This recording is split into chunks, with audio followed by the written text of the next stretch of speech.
अभी हम लोग एनसीईआरटी का एग्जाम्पल नंबर 5.11 देखने वाले हैं क्लास 12 फिजिक्स का। ठीक है, इसमें क्वेश्चन क्या बोल रहा है समझना है कि आयरन जो कि एक फेरोमैग्नेटिक मटेरियल है उसमें एक डोमेन है। ठीक है, डोमेन इस तरीके से डायपोल का एक गुच्छा जो होता है उसी को कहते हैं ना। अच्छा, तो एक डोमेन है यानी कि डायपोल का झुंड। तो डोमेन है तो इसके अंदर ढेर सारा डायपोल सब तो होगा, छोटा छोटा छोटा छोटा ढेर सारा डायपोल होगा, है ना, ढेर सारा भरा हुआ है कि नहीं। तो जो डायपोल का झुंड है उसको हम लोग डोमेन कहते हैं, और ये जो डोमेन है वो एक क्यूब के फॉर्म में है, और इस क्यूब के फॉर्म में यानी घन के फॉर्म में है। तो इस क्यूब का जो लेंथ है वो दिया हुआ है 1 माइक्रोमीटर। ठीक है, 1 माइक्रोमीटर कहने का अर्थ ये हो गया 1 × 10⁻⁻6 मीटर, यानी कि 10⁻⁻6 मीटर। ठीक है, ये इसका क्या है, जो एक डोमेन है उस एक डोमेन का जो क्यूब के फॉर्मेट में है उसका एक तरफ का लेंथ हो गया। ठीक है, अच्छा L क्यूब कर देंगे तो इसका वॉल्यूम आ जाएगा ना। अच्छा चलो आगे बात करते हैं। और भी सवाल में क्या क्या बोल रहा है कि जो आयरन है ना उसका मोलिक्यूलर मास दिया हुआ है 55 ग्राम प्रति मोल पर मोल। ठीक है, और आयरन का डेंसिटी दिया हुआ है 7.9 ग्राम पर सेंटीमीटर क्यूब। ठीक है, और एक एटम जो है एक आयरन एटम उसका डायपोल मोमेंट बल दिया है कि इतना है। ठीक है, अब क्वेश्चन में क्या क्या निकालने बोल रहा है कि नंबर ऑफ आयरन एटम्स बताइए कि इसके अंदर टोटल आयरन एटम का संख्या कितना होगा।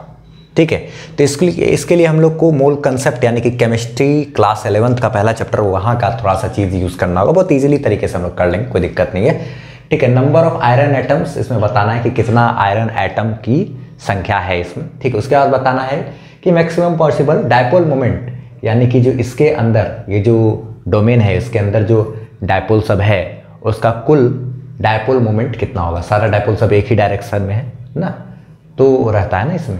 अच्छा, तो टोटल डायपोल मोमेंट कितना आएगा इसमें जो डोमेन सब है उसका ना, इसमें जो डायपोल सब है उसका टोटल डायपोल मोमेंट कितना होगा वो हमको पता करना है। फिर पता करना है कि इसका मैग्नेटाइजेशन कितना होगा।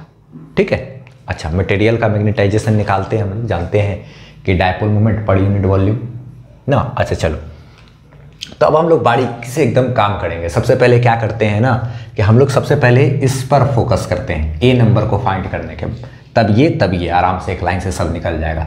तो चलो सबसे पहले अगर हमको आयरन एटम का संख्या निकालना है तो आयरन एटम का देखो, तो आप आयरन का क्या दिया हुआ है, डेंसिटी दिया हुआ है। ठीक है, डेंसिटी हमको पता है। ठीक, अगर वॉल्यूम हाथ लग जाए तो वॉल्यूम इंटू डेंसिटी कर देंगे अगर हम लोग, तो हमको उसका मास, ये जो है क्यूब, इसका टोटल मास पता चल जाएगा। वॉल्यूम अगर हम इसका निकाल लेते हैं, वॉल्यूम इंटू डेंसिटी करेंगे तो हमको मास पता चलेगा। अब चूंकि मास पता चल जाएगा तो हम लोग क्या कहते हैं, मॉलिक्यूलर मास दिया हुआ है तो इसके मदद से हम लोग नंबर ऑफ मोल्स निकाल लेंगे। ठीक है, फिर एटम वगैरह भी निकाल लेंगे। देखो आप बढ़िया ढंग से सबसे पहले क्या करते हैं, इसमें हम लोग इसका वॉल्यूम निकालते हैं। वॉल्यूम बराबर कितना है, इसका वॉल्यूम बराबर क्या, L क्यूब होगा ना। तो वॉल्यूम जब L क्यूब होगा तो 10⁻⁻ क्या -6 का क्यूब करेंगे तो पावर पे पावर मल्टीप्लाई, 6 × 18, 10⁻⁻18 इतना मीटर क्यूब होगा, है ना। तो वॉल्यूम मीटर क्यूब में आ गया। ध्यान दें, वॉल्यूम को हम सेंटीमीटर क्यूब में भी बदल करके रखेंगे अभी, क्योंकि हमको उसका ज़रूरत पड़ने वाला है। ठीक है, तो सेंटीमीटर में क्यूब में अगर बदलना है हमको तो क्या करेंगे, आप देखो इसको 10⁻⁻6 से मल्टीप्लाई करना पड़ेगा, लेकिन आप ऐसे समझोगे नहीं। तो हम इसको देखो, इसको सेंटीमीटर क्यूब में बदलना जरूरी है, क्योंकि यहाँ पे देखो सेंटीमीटर सब में हमारा डेंसिटी दिया हुआ है। जब डेंसिटी को वॉल्यूम से मल्टीप्लाई करेंगे तब ना क्या कहते हैं मास बराबर वॉल्यूम इंटू क्या डेंसिटी हम लोग यूज़ कर सकते हैं। ठीक है, तो हमको क्या करते हैं ना, सबसे पहले चूँकि ये जिस यूनिट में है इसको बदलना मीटर क्यूब में थोड़ा मुश्किल है, तो इसमें आप बदल लो, क्योंकि ये भी इसमें दिया हुआ है ग्राम सेंटीमीटर क्यूब में, ये भी ग्राम में है, तो सारा हमको CGS यूनिट में है ना, तो उसी में ही हम लोग बदल के काम करेंगे तो बहुत आसानी से हमारा काम हो जाएगा। देखो आप, अब ये चूँकि वॉल्यूम बराबर इतना दिया हुआ है तो हम इसको सेंटीमीटर क्यूब में बदल लेते हैं सबसे पहले। तो क्लास 11th का जो दूसरा चैप्टर था यूनिट्स एंड मेजरमेंट, उसका यूज़ होगा यहाँ पर। चूँकि क्या कहते हैं 10⁻⁻18 मीटर क्यूब बराबर मान लिए कितना, x, मान लिए कि x सेंटीमीटर क्यूब होगा, मतलब 10⁻⁻18 मीटर क्यूब बराबर मान लीजिए कि x उतना सेंटीमीटर में उतना सेंटीमीटर क्यूब होगा। ठीक है, अब हम इस पर x फटाफट से निकाल लेते, तो थोड़ा तेज़ी में करते हैं, समय बचाना होगा नहीं तो ज़्यादा समय खिंचा जाएगा। तो 10 टू द पावर क्या -18 इंटू मीटर क्यूब, ये इधर डिवाइड में आएगा तो सेंटीमीटर का क्यूब बराबर क्या x कर लिए तो 10 टू द पावर -18 मीटर बटे सेंटीमीटर का होल का क्यूब चढ़ा दिए, बराबर क्या हो गया x। उसके बाद देखो आप 10 टू द पावर -18 मीटर को आप लिख सकते हैं 100 सेंटीमीटर डिवाइडेड बाय क्या सेंटीमीटर क्यूब। आगे से ध्यान रखना मीटर क्यूब को सेंटीमीटर क्यूब में बदलना है तो 10 टू द पावर -6 से मल्टीप्लाई कर देना आप, ये टेक्निक होता है। ठीक है, 10 टू द पावर में आपको इतना नहीं करना पड़ेगा, तो सेंटीमीटर से सेंटीमीटर कट गया, 100 का क्यूब मतलब 100 गुना 100 गुना क्या 100 बराबर x। ठीक है, तो 10 टू द पावर -18 गुना 2 2 4 2 6 जीरो है ना, तो 10 का पावर 6 देखिए ना, 10 का पावर 18 था ना, ये मीटर क्यूब में था ना, उसको 10 का पावर 6 से मल्टीप्लाई करेंगे तो वो क्या सेंटीमीटर क्यूब में बदल जाएगा, है ना। क्योंकि 1 मीटर को सेंटीमीटर में बदलने के लिए ये मीटर गुना मीटर गुना मीटर मिलते हैं, और हर मीटर को सेंटीमीटर में बदलने के लिए 10 का स्क्वायर 10 का स्क्वायर 10 का स्क्वायर लगता है। ठीक है, तो 10 का पावर 6। ठीक है, तो 10 का पावर ये मेरा बेस से पावर ऐड होगा -18 + 6 तो ये हो गया -12 बराबर क्या x। तो इसीलिए हम लोग लिख सकते हैं कितना वॉल्यूम मेरा जो है 10 का पावर -18 मीटर क्यूब, या फिर इसी को हम लोग लिख सकते हैं 10 का पावर -12 इतना सेंटीमीटर क्यूब। x का मान आया ना भाई, x की जगह लिख सकते हैं ना हम लोग 10 का पावर क्या -12, तो इतना मीटर क्यूब बराबर क्या 10 का पावर -12 सेंटीमीटर क्यूब। तो आगे से डायरेक्ट आप करना, इतना फालतू में समय बर्बाद मत करना। ठीक है, अच्छा सॉरी आपका समय थोड़ा सा ज़्यादा ले ली, फिर भी समझ में आ गया तो ठीक है। अच्छा चलो आगे हम लोग वॉल्यूम हमारे पास है नाउ, अब हम लोग क्या करते हैं सबसे पहले क्या करते हैं हम लोग मास निकाल लेते हैं। ठीक है, ये जो इतना बड़ा सा क्यूब है ना लोहा का, इसका मास कितना होगा, तो मास बराबर फॉर्मूला क्या हम लोग इस्तेमाल करते हैं वॉल्यूम इंटू डेंसिटी। ठीक है, तो वॉल्यूम जो है हम लोग ये सेंटीमीटर क्यूब वाला ही लेंगे, तो 10 का पावर क्या -12 इतना सेंटीमीटर क्यूब वॉल्यूम हो गया, इंटू डेंसिटी आप देखो तो डेंसिटी आयरन का कितना है 7.9 ग्राम पर सेंटीमीटर क्यूब। आपने पढ़ा होगा भाई डेंसिटी बराबर क्या होता है, डेंसिटी बराबर मास बाय वॉल्यूम, तो मास बराबर क्या volume into density, volume into क्या डेंसिटी। तो वॉल्यूम हम निकाल लिए पहले इतना सा क्यूब का वॉल्यूम, तो वॉल्यूम निकालेंगे आप देखो तो सेंटीमीटर क्यूब तो कट गया ना यूनिट, अब सिर्फ क्या आ जाएगा ग्राम में आ जाएगा ना, वॉल्यूम मास आ जाएगा ना ग्राम में। अब देखो आप ये हो गया मेरा 7.9 इंटू 10 का पावर क्या -12 इतना मेरा क्या आ गया ग्राम, ये आ गया टोटल मास। ठीक है, ये जो क्यूब है ना इसका मास आया हमारे हाथ में। ठीक है, अच्छा अब ये चूंकि मास इतना है, अब इसका देखिए तो मोलिक्यूलर मास आयरन का दिया हुआ है 55 ग्राम प्रति मोल। ठीक है, तो यानी कि क्या कहते हैं मतलब 1 मोल में यहाँ पे हम लोग ऐसा बात कर सकते हैं मोलिक्यूलर मास गिवन मास जो है वो divided by molecular mass, given mass by molecular mass आपका नंबर ऑफ एटम होता है, given mass by molecular mass आपका नंबर ऑफ एटम देता है, या नंबर ऑफ मोल्स देता है। ठीक है, नंबर ऑफ क्या देता है मोल्स देता है। ठीक है, गिवन मास बाय मोलिक्यूलर मास आपको नंबर ऑफ मोल दे देगा, यानी कि ये बता रहा है ये कि क्या कहते हैं चूँकि 55 ग्राम मिल करके प्रति मोल में कितना है 55 ग्राम है ना, तो इतना में कितना होगा। ठीक है, इतना डिवाइडेड बाय क्या 55 करेंगे तो आ जाएगा। ठीक है, तो ध्यान रखना है आपको, यहाँ पे नंबर ऑफ मोल्स हम लोग यूज़ कर सकते हैं यहाँ पे। ठीक है, नंबर ऑफ मोल्स बराबर गिवन मास बाय क्या मॉलिक्यूलर मास। ठीक है, अच्छा कुछ लोग को अगर ये चीज़ नहीं मालूम 11th केमिस्ट्री से, तो ये चीज़ अब उसको कैसे समझाना है हमको, तो वो हम देखो आप टेक्निक हम वो भी चीज़ आपको समझा सकते हैं। ठीक है, तो पहले इसको आप देखो given mass bye molecular mass करने से कैसे आ जाएगा। तो given mass bye molecular mass अगर हम करेंगे तो गिवन मास है मेरे पास इतना 7.9 इंटू 10 टू द पावर क्या -12 इतना ग्राम, अब बटे मॉलिक्यूलर मास दिया हुआ है ना, मॉलिक्यूलर मास कितना दिया हुआ है 55 ग्राम प्रति मोल। ठीक है, तो ग्राम से ग्राम कट जाएगा, मोल नीचे से ऊपर चला जाएगा, हमको पता चल जाएगा इतना बटे इतना उतना मोल होगा। टोटल मोल का संख्या, इस वॉल्यूम में टोटल मोल का संख्या, ठीक है। लेकिन अगर आप चाहोगे तो एक एक नियम से यूनिटरी मेथड लगा के भी निकाल सकते हो। चूँकि आप एक चीज़ देखो तो 55 ग्राम है प्रति मोल में, ठीक है, यानी कि 55 ग्राम अगर है तब वो मिल करके हो जा रहा है कितना, 55 ग्राम वजन है तो वो कहलाता है 1 मोल। 55 ग्राम जो है वो क्या कहलाता है, 1 मोल। इसीलिए 1 ग्राम कहलाएगा कितना, 1/55 मोल, ऐसे कह सकते हो।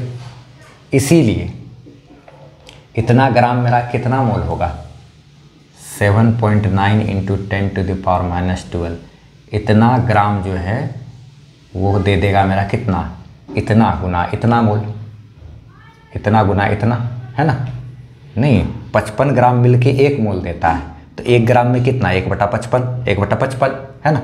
इसीलिए इतना ग्राम में कितना, 1/55 गुना इतना, क्या 1/55 गुना क्या 7.9 × 10⁻⁻12, सॉरी × 10⁻⁻12, इतना मोल होगा कि नहीं।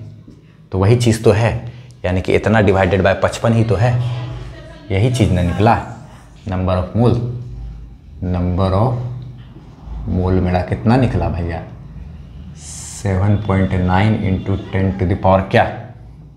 10⁻⁻12 डिवाइडेड बाय 55, इतना ही ना आया क्या। जैसे कि यहाँ पर भी आप निकाले थे नंबर ऑफ मोल्स बराबर गिवन मास बाय क्या, मॉलिक्यूलर मास। तो गिवन मास मेरा इतना है ही, डिवाइडेड बाय मॉलिक्यूलर मास मेरा इतना जो था, इसको यहाँ पे डिवाइड कर दिए, ठीक है। तो गिवन मास बाय क्या कर दिए, मॉलिक्यूलर मास कर दिए। ये डायरेक्ट भी फार्मूला होता है नंबर ऑफ मोल का, ठीक है। तो जो लोग जानते हो तो ठीक है, जो नहीं जानते हो उसके लिए हम थोड़ा सा और ज़्यादा डिटेल में इस तरीके से भी बता दिए, ठीक है। तो हमको चूँकि पहले हम वॉल्यूम निकाल लिए, वॉल्यूम को डेंसिटी से गुना किए तो मास पता चल गया, ठीक है। जब मास हाथ में आ गया तो गिवन जो मास जो आया वो mass divided by molecular mass कर दिए, तो हमको टोटल नंबर ऑफ मोल्स पता चल गया। अब हमको पता करना है क्या, एटम, नंबर ऑफ एटम पता करना है ना। तो देखिए जो नंबर ऑफ मोल है उसको एवोगाड्रो नंबर से गुणा करने पे हमको नंबर ऑफ एटम पता चल जाता है। देखिए 1 मोल में एवोगाड्रो नंबर के बराबर एटम होता है, 1 मोल में एवोगाड्रो नंबर के बराबर एटम होता है। तो इतना मोल में कितना एटम होगा, इतना मोल में इतना गुना एवोगाड्रो नंबर ना। अगर 1 मोल में 5 एवोगाड्रो नंबर मान लिया जाए, 1 मोल में तो 1 एवोगाड्रो नंबर के बराबर एटम है, ठीक है। 2 मोल में कितना होगा, 2 एवोगाड्रो नंबर के बराबर। 3 मोल में 3 एवोगाड्रो नंबर के बराबर। तो इतना मोल में इतना एवोगाड्रो नंबर के बराबर, यानी कि देयरफॉर नंबर ऑफ एटम्स जो होगा वो होगा 7.9 × 10⁻⁻12 divided by 55 into Avogadro number कितना होता है 6.023 × 10⁻23 है ना। तो ये एवोगाड्रो नंबर हो गया। तो नंबर ऑफ मोल को यानी जो मोल्स है उसको मल्टीप्लाई कर दिए एवोगाड्रो नंबर से, तो हमको क्या नंबर ऑफ एटम पता चल जाएगा। तब नंबर ऑफ एटम पता चल जाएगा तो पहले इसको इससे मल्टीप्लाई करेंगे। तो जब इसको इससे मल्टीप्लाई करेंगे तो ये आ जाएगा 47.5817 डिवाइडेड बाय 55, ठीक है। इंटू आप इसको मल्टीप्लाई करो तो बेस सेम है, पावर ऐड होगा तो -12 और +23, तो ये हो जाएगा गुना 10 का पावर कितना 11, ठीक है। अब इतना डिवाइडेड बाय 55 जब आप ये करोगे तो 0.865 इंटू 10 का पावर क्या, ये 11 ही रह गया। इतना डिवाइडेड बाय इतना आ गया, है ना। अच्छा अब आप एक काम कर सकते हो, इसमें पॉइंट उड़ाओगे तो यहाँ पे से एक अंक पॉइंट को इस साइड लेके आएंगे, तो जब भी पॉइंट को दाहिनी साइड लेकर के आते हैं तो इसमें से एक घट जाता है, ठीक है। आपको पता नहीं, वो भी मालूम होगा कि नहीं मालूम हो। तो पॉइंट उड़ाए तो डिवाइड में क्या 1000 हो गया, अच्छा ठीक है। और इसको आप 10 का पावर 11 को क्या लिख सकते हैं, 10 का जो पावर 11 है 10 का पावर 11 को 10 गुना 10 का पावर 10 लिख सकते हैं। तो ये हो गया ना, इस पर पावर कुछ नहीं तो 1, 10 गुना 10 का पावर 10, तो ये 10 का पावर 11। अच्छा चलो, तो ये 0 कैंसिल हो गया। अब ये 2 0 है तो इसके बीच में यहाँ डाल दिए इंटू 10 टू द पावर क्या 10, ठीक है। तो नंबर ऑफ एटम्स मेरा आया इतना, एक मेरा आंसर हो गया। ये ए का ए नंबर का क्या आंसर हो गया। ठीक है, जिसको कि हम लोग ये बोले थे। ठीक, नंबर ऑफ आयरन एटम्स हम लोग को टोटल इतना निकल गया। ठीक है, अच्छा अब हम लोग बी नंबर पे बढ़ते हैं। बी नंबर बहुत आसानी से निकल जाएगा। मैक्सिमम पॉसिबल डायपोल मोमेंट बताना है कि डायपोल मोमेंट जो है वो बताना है। तो चूंकि सवाल में एक बात और दिया हुआ है कि क्या दिया हुआ है कि एक एटम हैज़ डायपोल मोमेंट इतना, एक एटम के पास इतना डायपोल मोमेंट है, तो इतना एटम के पास कितना डायपोल मोमेंट होगा, इतना गुना इतना ना। तो डायपोल मोमेंट जो है हमारा, मान लिया जाए डायपोल मोमेंट है, स्मॉल एम से सूचित करते हैं डायपोल मोमेंट, या ऐसे भी लिख देते हैं डायपोल मोमेंट बराबर 8.65 इंटू 10 का पावर 10 गुना ये कितना है 9.27 इंटू 10 टू द पावर क्या -24। ठीक है, तो मल्टीप्लाई करेंगे इसको, तो जब इसको मल्टीप्लाई करेंगे इसके साथ तो ये आ जाएगा मेरा 80.1855 इंटू 10 टू, इसको इससे मल्टीप्लाई किया तो इतना आया। अब ये दोनों तो बेस से में पावर ऐड होगा -24 और ये 10 मिल करके कितना हो जाएगा 10 टू द पावर -14। ठीक है, ये इतना हो गया। अब एक काम करते हैं, पॉइंट को जब राइट साइड लेकर के जाते हैं ना तो एक यहाँ पे माइनस होता है, घट गया ना, 11 से 10 हुआ ना, पॉइंट मेरा इधर से इधर आया ना। और जब भी पॉइंट को हम लोग क्या करते हैं लेफ्ट साइड लेके आते हैं तो यहाँ प्लस होता है। ठीक है, ये सब छोटे छोटे चीज़ ध्यान रखना है। 8.01855 इंटू 10 टू द पावर -14 +1 करेंगे पावर में, क्योंकि इसको इधर लेके आए हैं ना तो +1 होता है। जब भी जय अंक इधर लेके आएंगे तो +1 +2 +3 जय अंक इधर लेके, उधर लेके जाने पे माइनस में आता है। ठीक है, अच्छा तो ये इसको NCERT क्या किया है 8.0 लिख दिया है, जबकि मेरे अनुसार से ये 8.02 होना चाहिए था। ठीक है, इंटू 10 टू द पावर क्या -13। ठीक है, ampere metre square, ampere metre क्या स्क्वायर, ये मेरा क्या हो गया है और आंसर आ गया। ठीक है, जबकि आंसर NCERT क्या किया है, इसको 8.0 ले लिया है। ठीक है, जबकि मेरे अनुसार 8.02 तक आ सकते थे। ठीक है कि नहीं। चलो कोई नहीं, बात करते हैं 10 में, और सिग्निफिकेंट फिगर भी लगाएंगे क्लास 11th का यूनिट्स मेजरमेंट का, तब भी यही आंसर सही है। चलो ठीक है, सी नंबर पे बात करते हैं। तो सी नंबर में हमको बोल रहा है क्या कि मैग्नेटाइजेशन बताइए। तो मैग्नेटाइजेशन तो का क्या फार्मूला होता है। ठीक है, मैग्नेटाइजेशन बराबर magnetic dipole moment per unit क्या वॉल्यूम। ठीक है, तो मैं यहाँ पे एक बात छोटा सा ध्यान रखना है आपको। मैग्नेटिक डायपोल मोमेंट आप देखो तो SI यूनिट में आया है ना आपको। मैग्नेटिक डायपोल मोमेंट क्या चीज़ में, ये तो संख्या है भैया, ये तो संख्या का तो कोई यूनिट नहीं ना होता है। ठीक है, तो चलो मैग्नेटिक डायपोल मोमेंट मेरा जो कि आया है 8.02 इंटू 10 टू द पावर क्या -13 डिवाइडेड बाय वॉल्यूम की बात करें तो ये चूंकि SI यूनिट में है तो वॉल्यूम भी SI यूनिट में लेंगे। वॉल्यूम SI यूनिट में मेरा 10 to the power -18 metre cube है। CGS यूनिट में इतना है ना, तो SI यूनिट वाला जो वॉल्यूम है वही लेंगे, यानी कि 10 टू द पावर क्या -18। ठीक है, तो अब आप देखो क्या आते हैं, ये -13 से इसमें से -13 कट जाएगा तो यहाँ 5 रहेगा ना क्या, तो 8.02 डिवाइडेड बाय ये, और ये 13 में से 18 कट गया, 13 और 18 कटेगा तो ये 5 बचेगा, है ना। 10 टू द पावर क्या -5, 10 टू द पावर ये मेरा -5 लिखा हुआ है। ठीक है, बहुत बड़ा हो गया सॉल्यूशन। तो अब ये जब नीचे से ऊपर जाएगा तो 8.02 इंटू 10 टू द पावर 5 इतना मेरा हो गया क्या मैग्नेटाइजेशन, और इसका यूनिट होता है एम्पियर पर मीटर। ठीक है, क्या कि एम्पियर मीटर स्क्वायर, यहाँ पे यूनिट हो गया मेरा कितना, इसमें यूनिट की बात करें तो एम्पियर मीटर स्क्वायर, बटे वॉल्यूम है तो मीटर का क्यूब, तो इससे कट के तो यहाँ पे 1 मीटर है ना बचा, तो यही चीज़ मेरा यूनिट हो गया। तो ये हमारा तीसरा भी आंसर आ गया। ठीक है, स्क्रीनशॉट इसका लेना चाहो तो ले सकते हो। ठीक है, उम्मीद करते हैं कि ये चीज़ जो है जानकारी आपको पसंद आया होगा, समझ में आ गया होगा ये चीज़। ठीक है, और कहीं कोई दिक्कत रह गया हो तो कमेंट सेक्शन में आप पूछ सकते हो। आप हमारा वेबसाइट www.physicsby11word.com वहाँ से PDF नोट्स इस चैप्टर का ले सकते हो, ठीक है, और फिर प्लेलिस्ट से आप पढ़ाई भी कर सकते हो। Bye bye.